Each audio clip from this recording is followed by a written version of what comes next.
Hi, I'm Golf Magazine Top 100 instructor Tom Stickney, and today I want to take a little bit of time and talk about a couple of the issues that your amateur players tend to have and that the pros have solved. The first thing I want to talk to you about is involved in how you twist and turn and displace weight, and it's called your pivot. Your pivot is vitally important because it controls rhythm, balance, a steady head, your impact alignments, things like that. So if you can't twist and turn and displace weight effectively, it's going to be awful difficult for you to do the same thing twice. Now, the second piece of the puzzle is your plane. And your plane involves, very simply, how the club shaft orbits your body. So if the club shaft starts doing something funky, it's really difficult for you to control the ball flight. So your pivot, your body, and your plane, the club shaft, have to work together. And what you're going to find is amateurs at varying levels lose control of one or both of these pieces. And when that occurs, it is very hard to control the golf ball, and it's very hard to control consistency and solidity when you hit the golf ball. So I want to talk to you about the pivot motion first and what we need to do in order to control the pivot. The first phase of the pivot is involved in the setup motion. If you don't get set up correctly, it is vitally important for you to get set up correctly, because if you don't, it's going to be awful difficult for you to control your body. So as we take a look at the setup, the first thing we want to look at is the width of our stance. Measure from the shoulder sockets to the insides of the ankles. And what's going to happen is when you have a firm base, it accepts the rotation of the body and the displacement of the weight on the way back and on the way through. And this pivot motion on the way back and the way through provides balance and rhythm and helps the body to learn how to accelerate the hands and arms and club, throughout the golf swing. So when the stance is too narrow, you tend to wiggle around, or you could spin yourself into the ground. When the stance is too wide, it tends to immobilize motion, and it can also cause some sliding back and forth. So once again, we want to make sure that the stance width is somewhere around shoulder width. And when we have that firm base, now we can twist and turn and displace weight more effectively without the danger of losing our balance. Now, as we look at the stance a little bit further, we want to talk about the feet. The right foot should be generally perpendicular to your target line. If it starts to turn outward, it tends to let the body drift too deep into the right side. So we want to keep the right foot a little bit more perpendicular to the target line. The left foot is going to be turned out just a little bit. Now, when the left foot is turned out, the more the left foot's turned out, the more it restricts backstroke motion, but it increases forward swing motion. The more the left foot is perpendicular to your target line, the freer your backstroke turn is, the freer your forward stroke turn is. So you have to kind of figure out which position of the left foot's best for you. For those super flexible golfers, I would probably recommend a square right foot and a turned out left foot just a little bit. For those of you who tend to have a little trouble on the way back making a turn, I would make sure I turn that left foot more in. So this is pretty much where we want to be and address for the stance. Now, ball position. Ball position is going to be somewhere between the center of our sternum for the shortest clubs to our left armpit for the longer clubs. So as the clubs get longer, the ball moves more left. This gives the club a little bit more time to square up, because if you have it too far back on those longer clubs, the club's going to be wide open. Here again, ball position is also relative to your pivot motion. If you start bouncing around in your pivot, the ball position will move accordingly.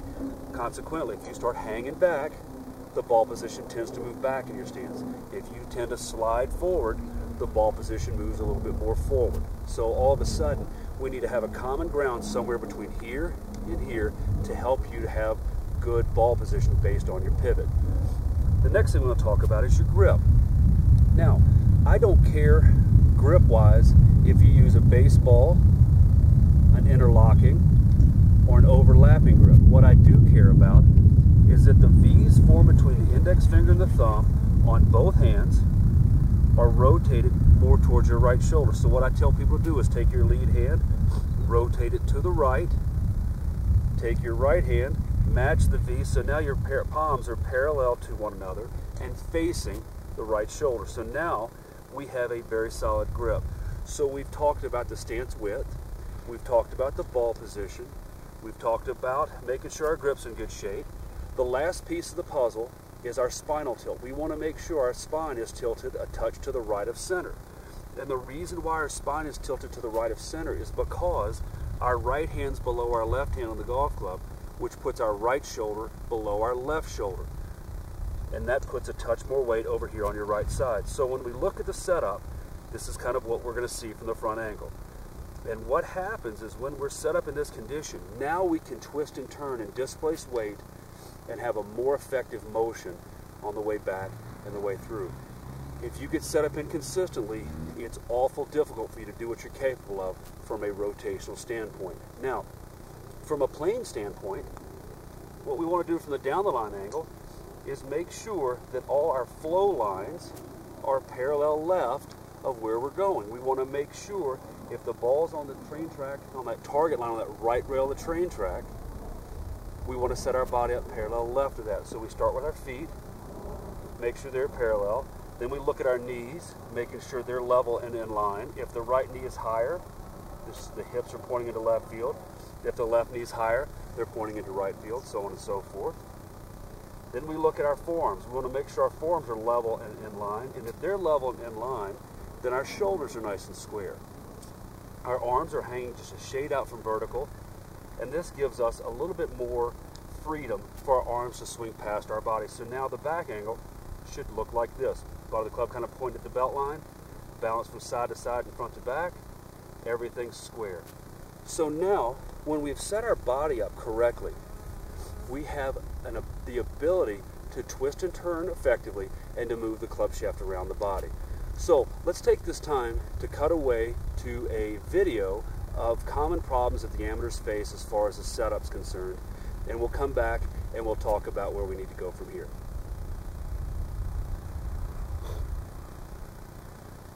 Okay, so we just got back from taking a look at common problems that amateurs face in the plane and the pivot in regards to the setup. Now, I want to move on to the second part, and I want to talk about how to start the backstroke and how to get the club moving correctly so we can arrive at the top in a little bit better condition. So, now that we're set up correctly, as we take it back, everything kind of moves back together. So the shoulders kind of lead in power, and they pull the hips into motion. Now, what happens is the rotation of the shoulders pulls the hips into motion. What we've found biomechanically is that if the hips take off out from under you, they tend to cause people to have a reverse pivot motion. So what happens is if the shoulders lead in power and there's some extension, as we see here, the arm's kind of away from the body, what we're going to see is that our shoulders turn, our hips react, and that moves away to the inside portion of our right foot. Now, what we want to find is we want to find a position en route to the top where we can repeat the same downstroke motion. So as we take it back, shoulders lead in power, we have some extension, the hips start to rotate, and that pulls us into the top position. Now, this is where the lower body is vitally important, the right knee. We want to make sure that as we take it back, the right knee accepts a rotation of the body and the displacement of the weight, and that keeps the weight right here on the front inside portion of the right foot. Because if the right knee straightens, the weight goes into the heel of the right foot. If the right knee slides, the weight goes to the outside of the right foot. If the right knee straightens and slides, it goes out into your outside of your right heel. All three of these motions will immobilize your lower body on the way through, and it'll make it very hard for you to do anything but throw the club from the top on the way down. So once again, as we get set up, we take it back, shoulders lead in power, pulls the hips into motion. We're turning our shoulders into a solid foundation, right knee's holding its flexor positioning, the weight stays right here. It's going to look like this. When we're in this condition, we want to talk about the plane of the club shaft. So as we take it back, what we're going to see is the shoulders lead in power, the club's parallel to and on top of our stance line at belt high. As we continue on, the butt of the club kind of points at the golf ball chest high. My hands and arms are in line with my sternum. On plane, And as we rotate to the top, we're going to see the club go into more down the line condition. Okay, now the club shaft is on plane here, here, here, and here. All the while that our pivot motion is under control en route to the top. And this puts you in a condition where it's very easy for you to start your transition and have the club come down from the inside. So what I want to do now is I want to cut away, and I want to go and I want to look at some typical backswing flaws when it comes to the pivot motion, and I want to look at a couple pivot flaws as it comes to the relation to the plane, and then I want to look at a couple plane issues that affect the pivot. So remember, en route to the top, you can have the club shaft doing something funky, you can have the body doing something funky, or you can have one or the other influencing and negatively affecting the other. So let's cut away, let's take a look at a couple positions there, and we'll come back and we'll look at transition. Okay, now, hopefully by now you've seen a little bit of how the pivot and the plane work together, conglomerate en route to the top. Now let's talk about the transition. This is very, very important. As we take it back, we've set up correctly, we're in a good position at the top with our plane and our pivot. Now what happens is, the reason why the right knee was so vitally important is when the right knee held its flex and positioning en route to the top, it puts you in a position where the lower body could begin the downstroke. If you've heard about your X factor, which is the amount of torque difference between your hips and your shoulders at the top, when the shoulders turn against a solid foundation, there's a lot of tension. You'll feel it here, you'll feel it here, I feel it here, and maybe a little bit in my back. Well, my body doesn't like that tension, and it wants to rid itself of that tension. So there's two ways to do that. Number one, I could take it back and I could get soft on my right side, and I get a little jiggly.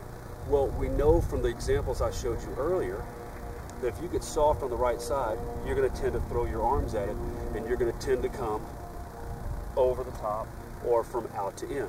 Well, we know that doesn't work. So what happens is when our shoulders lead in power and we turn our body into a solid foundation and we have that high X factor because the right knee's under control, what it does is right before you get to the top, if the right knee holds, your body says, I don't like that tension, so what I'm going to do is I'm going to use my lower body, and it just causes you, boom, to move in two directions at once. Now, what will happen is when you have that right knee, those shoulders turning against a flexed right knee, when you get to the top and that lower body starts, look what happens. The hips are turned like this, the right shoulder, right elbow are all tight to the body, all that good stuff. What will happen is when the lower body starts, the hips kind of bump into right field, and that gives an avenue for the right shoulder to lower. And it looks like that. When the right shoulder lowers, now what we see is the club is dropped to the inside. And that provides a delivery path where the club is coming more from in here, not so much this way. So the key to a proper transition is to get set up correctly, to have the shoulders leading and powering the backstroke, turning your body into a solid foundation, have that high X factor so the lower body can start the downswing more effectively. When that happens, the club shaft will flatten out, the butt of the club will point just a fraction, maybe outside the golf ball, and that puts us into an inside delivery position so we can move through the golf ball. So what I want to do is I want to cut away and I want to show you some improper transitional motions that amateurs tend to have, and I'll show you those compared to pros that tend to have more effective pivot motions and transitional motions. And then we'll come back and we'll talk about delivery and impact. Okay, now you've taken the time to go look at those videos looking at the transitional issues. Okay, now that we have the club moving down into this condition, the last part of the piece of the puzzle is to get the pivot motion to drive the club shaft more from an inside condition down into the golf ball so we have a solid impact alignment feel, we have good club head lag, and we compress the golf ball and drive it down into the ground. What most people tend to do is once they get the club into this condition, they go to sleep. Their right shoulder continues to lower. When the right shoulder lowers, it moves a low point backwards. When the low point is moved backwards, the club tends to hit the ground here. People get tired of hitting the ball, fat and thin, So they start to flinch, and when they start to flinch, they get a lot of fat, thin golf shots. Now, what happens is when the pivot subsides and the hands take over, not only do you get a lot of unsolid golf shots, but you will also get a loss of control of the closing rate of the club face, which is just a fancy way of saying, hey, you can't control the closing rate, you can't make the club close at the same rate. If you can't make the club close at the same rate, you get fades, you get draws, you get block slices, you get big snap hooks, and you get straight shots. So what we want to see is once we transition into this delivery position, the way we're going to feel this is the right shoulder's kind of a little bit back and the shoulder's a little bit closed. What we want to feel is the right shoulder kind of releasing forward, and we get more into this condition. So you can see is the right shoulder's job is to push the hands past the golf ball and forward so that we can maintain good impact alignments and club head lag. So we transition. Now the right shoulder's dropped downward, the club is to the inside. Now we rotate outward so we can get the right shoulder moving forward. So the path of the club goes inside, squares up, and moves back around to the inside. So from the down the line angle, it'll look like this. Move down to the top, club transition, there's the downward motion of the right shoulder. Club falls to the inside condition. Now the right shoulder works outward. That gets the club going from inside, squares up, hits the golf ball, goes down the line for a split second, and then back around to the inside. What this pivot motion will do is it will take your hands out of the golf shot. If I come in here and my pivot stalls and my hands take over, I can't control the golf ball. And this is the biggest issue that we see with amateurs today. Pros tend to keep their pivot moving because they're on plane, causing good solid impact alignments, as well as a very consistent closing rate of the club face. Amateurs come in here, their pivot stalls, they slap at it, and all of a sudden they lose control of their ball flight, and they lose control of the solidity of the golf ball. Theirs looks more like this. And when you make that pivot motion, take your hands out of it, you can start to control the golf ball. So let's cut away. Let's take a look at some of those videos of good versus bad impact alignments and good versus bad pivot motions. And then we'll come back and we'll talk about the follow through and we'll go into the finish.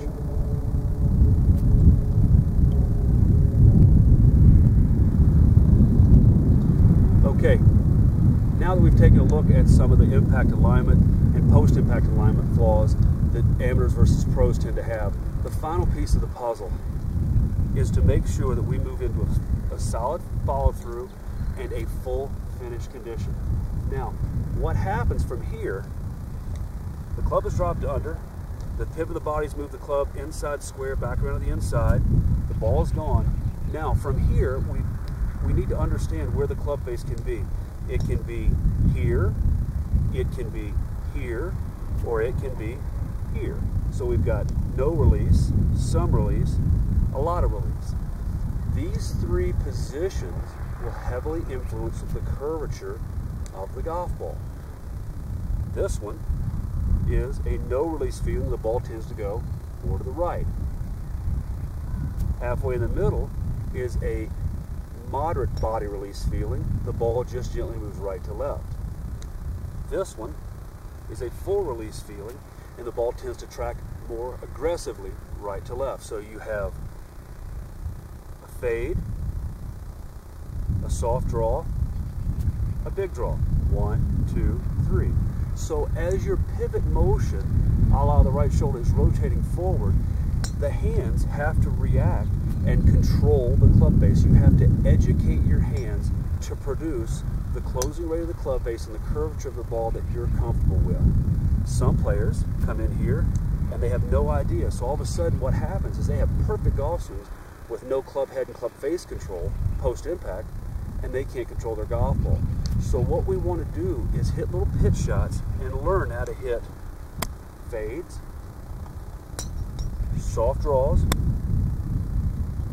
and aggressive draws by controlling our club face and the pivot motion. So this is very, very important, okay? Because if you can't control your hands and you can't educate your hands, you can't control the ball flight. And if you can't control the ball flight, it's going to be very difficult for you to hit greens and it's going to be very, very difficult for you to control the golf ball when you don't have your A game working. So let's cut away. Let's take a look at some of those impact alignment flaws and post-impact alignment flaws, and then we'll come back and we'll talk about the finish. Okay, by now we have seen the setup, the takeaway, the top position, the transition, delivery, impact, post-impact. Now we have to move into the finish. And the finish position will help us to understand how to control our balance. And what happens is when you come in here and you finish and you're off balance, it'll tell you a lot about what's going on with the plane of the club shaft and the pivot of the body. Now, when you finish, when I hit this golf shot, I should be moving into a full bounce finish. We're going to see a couple factors. We're going to see the head finish outside the right foot. It's going to kind of look like this. This angle, when the head finishes outside the right foot, helps us to keep the right shoulder moving in the right condition to produce an on-plane downstroke. The second thing you're going to see is a right foot that finishes downward and under, not over. Because what's going to happen is if the right foot goes like this, that tells you that the hips have over-rotated and the body has spun out, and that tends to throw the right arm out and over, and it's going to get you in trouble. The final piece of the puzzle you're going to see is when I finish, you're going to start to see an inline relationship from your nose, your sternum, your belt, your left knee, and your left foot. Those positions help us to know that we are very balanced. We didn't have the hips run out from under us, giving us this big reverse C. We didn't have the right shoulder going forward, so we finish out of line with the head. So your finish condition helps you to understand a lot about what happened with the plane and what happened with the pivot. So once again, when you finish, you're going to have a very controlled, balanced finish, and you should be able to stand here and maintain your balance in your finish condition well post-impact. So what I want to do is I want to cut away. I want to show you some issues with the finish condition and help you to see what the amateurs and the pros fight, and we'll come back and we'll tie it all together. Okay, so by now you have looked at the finish conditions and we kind of understand that. So let's go back to the very simple concept and wrap this up. In golf, there are two conditions you must control. You must control the body, which involves how you twist and turn and displace weight. You must control the plane of the club shaft, how that club shaft orbits your body. You must control and integrate these two motions very effectively, because if you don't, you're going to have issues. The pivot can negatively influence the club shaft. The club shaft can negatively influence the pivot. So here again, you've got a lot of teachers. Some will say, hey, I worry about the body and the club shaft will take care of itself. Other teachers say, hey, all I worry about is the club shaft and the body will take care of itself. Me personally, I kind of look at either way and say sometimes it can be both, one, or either. So we kind of look at that. Now, as we get back to address, the first thing we want to do to control our body is to get set up correctly. We have a good, solid, balanced setup condition. When that happens, we are balanced and poised and ready to let the shoulders lead and power the backstroke. When the shoulders lead and power the backstroke, that gives you some extension, and that helps your shoulders to turn into a more solid right knee. When the right knee is more solid, that contributes to a very high X factor, keeps the weight on the front inside portion of the right foot, and puts you in a condition pivot-wise where you're loaded and ready to go. For the down-the-line view, when we have the shoulders lead and power the backstroke, the club moves into an on-plane checkpoint here, here, and at the top. These two conditions allow the lower body to begin the downstroke by bumping the hips gently into right field, a little cross line into right field. That allows the right shoulder to lower just gently. When the right shoulder lowers gently, the club falls to the inside. Once the club has fallen to the inside, now we're poised and ready for the right shoulder and the pivot of the body to move the club shaft into here, so we have good solid impact alignments. We maintain club head lag, and the club shaft can move from inside square and then back around to the inside. From this post-impact condition, the club head moves into this condition. It can be in one of three positions. It can be here, fades, here, soft draws, here, more aggressive draws. So by rotating through it and controlling the hand action, we control the closing rate of the club face, thus controlling the ball flight. From here, now we move into a full finish. We move into a full finish. The head finishes outside the right foot. The right heel finishes down and under. And that helps us to make sure that our nose, sternum, zipper, left knee, and left foot are all in line. And when we do that, we're in a full balanced position that we can hold for a long time, thereby telling us that our plane and our pivot were under control. So, hopefully, if we put it all together, it looks like this. We're set up correctly, shoulders leading power, solid foundation. From here, club drops under, pivot through it, correct impact alignments, correct release, correct finish. So let's see what it looks like.